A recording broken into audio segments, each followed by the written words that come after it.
अश्वत्थामा ने कहा मुझे सेनापति बनाओ, मैं अभी पांडवों का शीश लेकर आता हूँ।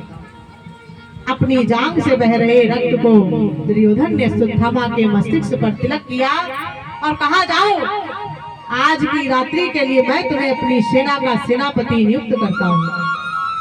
ध्यान से सुनिएगा, ये पंचम वेद महाभारत की कथा है भैया। इसके बिना भागवत में आनंद नहीं है। ध्यान से सुनिए। आज अश्वत्थामा चला कहा जहां पांडवों का शिविर है, और आज ही के दिन विजय श्री प्राप्त हुई है पांडवों को। भगवान कृष्ण पांचों पांडवों को लेकर के अन्यंत्र स्थान चले गए और शिविर की रक्षा के लिए अपने चक्र सुदर्शन को भगवान शंकर के त्रिशूल को छोड़ दिया, जो चारों ओर परिक्रमा कर रहे हैं, द्वार की रक्षा कर रहे हैं। अश्वत्थामा पहुंचा, मार्ग नहीं मिला भीतर जाने का। भगवान के त्रिशूल से मार्ग पूछा, बोले मार्ग नहीं दूंगा, उपाय बता दूंगा। चक्र सुदर्शन के आने पर, मेरे आने पर जो बीच का मार्ग बचता है, आप उससे प्रवेश कर सकते हो तो कर जाइए। अश्वत्थामा ने बड़ा सूक्ष्म रूप बनाया, भीतर प्रवेश कर गया।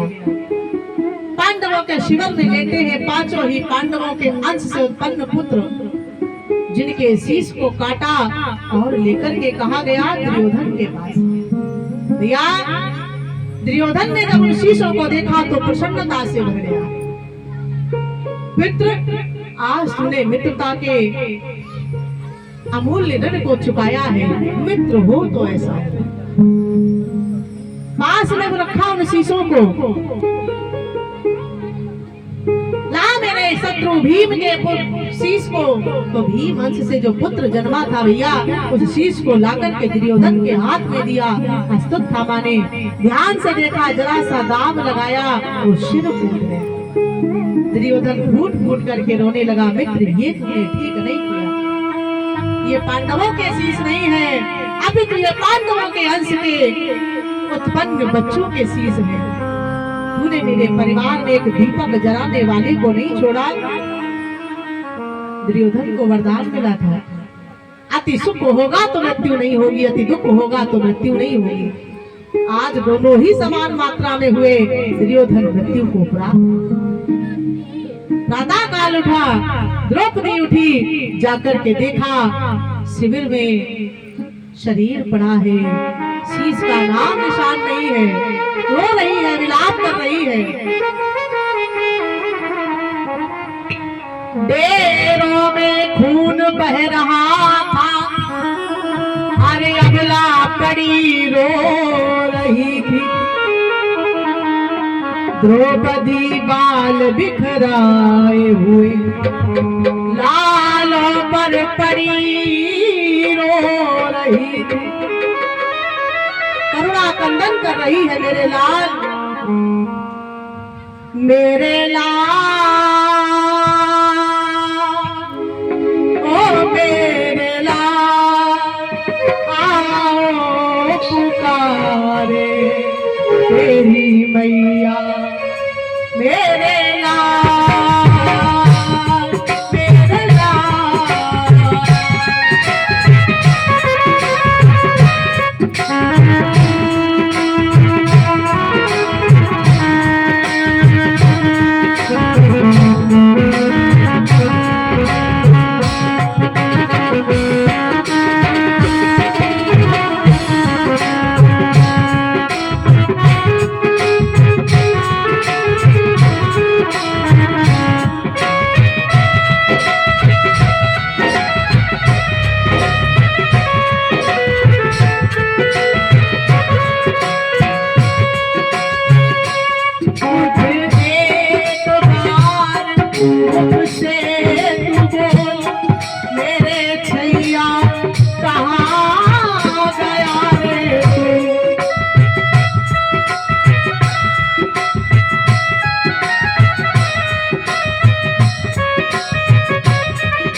द्रौपदी ने करुण स्वर में कहा, प्रभु आइए, स्वागत है। उनके आते ही वो बोली, बरियाओं में बाकी है।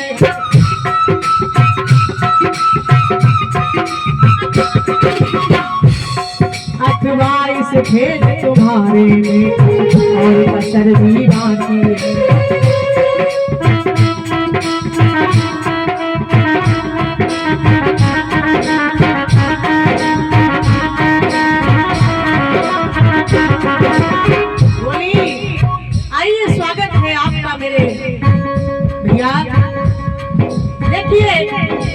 मेरे बेटों के धड़ को पड़े हुए अब बचा क्या है?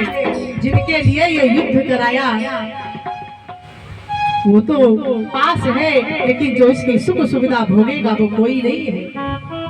भगवान ने कहा, देवी विचार करो, यदि आपकी शाम के लिए समझदार होके बेकार के काम। ए बच्चा पार्टियों, नीचे चलो, नीचे इनको हटाओ यहाँ से।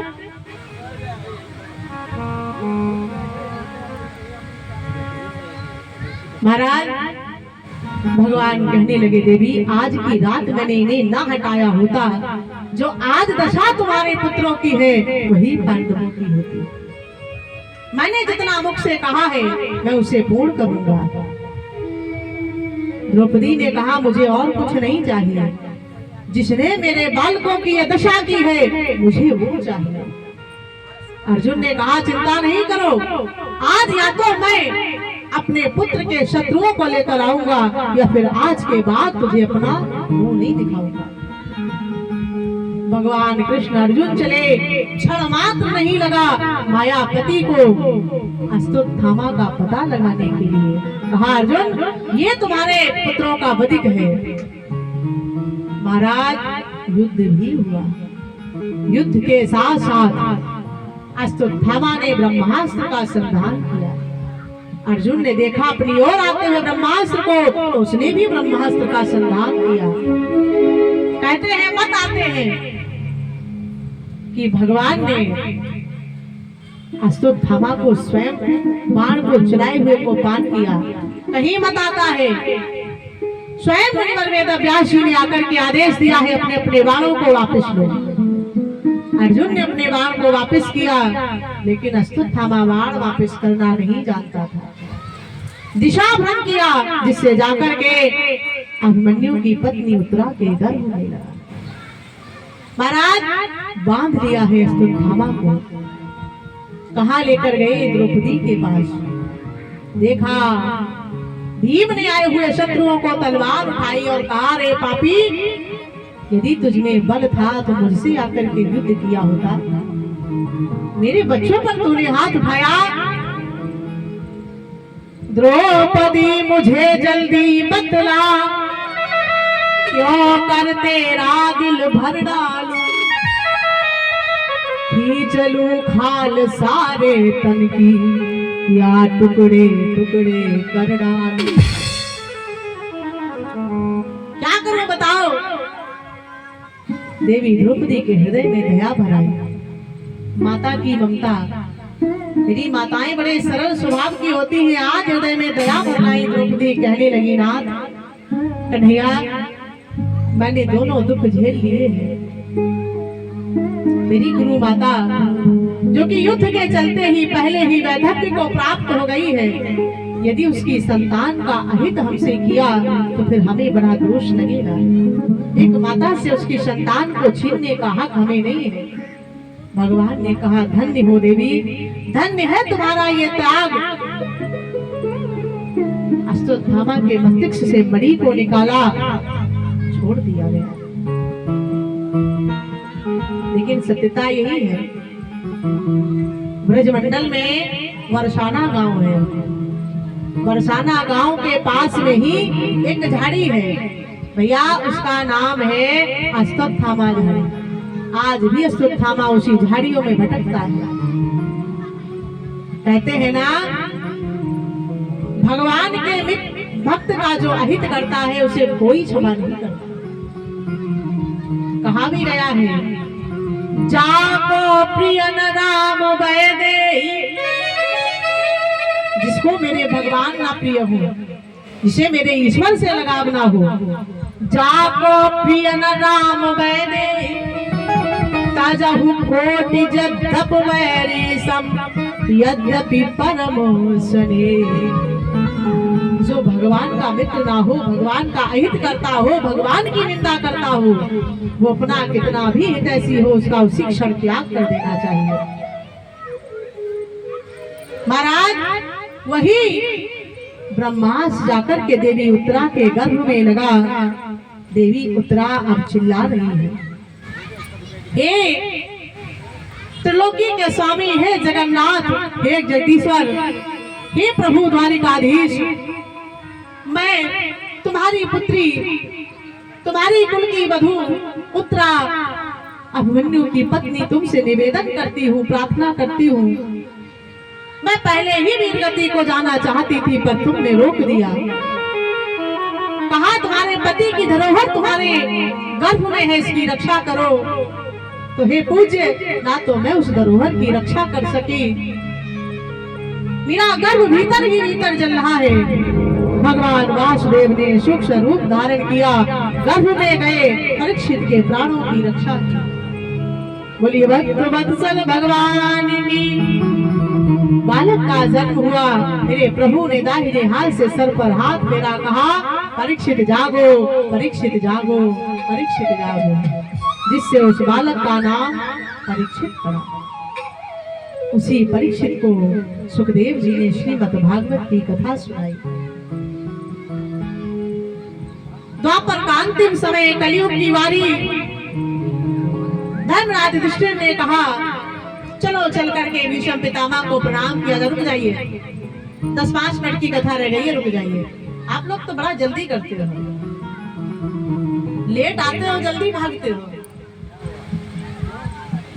बैठ जाओ, आवाज लगा दिया। बोले सतगुरुदेव भगवान की। भक्तोत्सल भगवान की।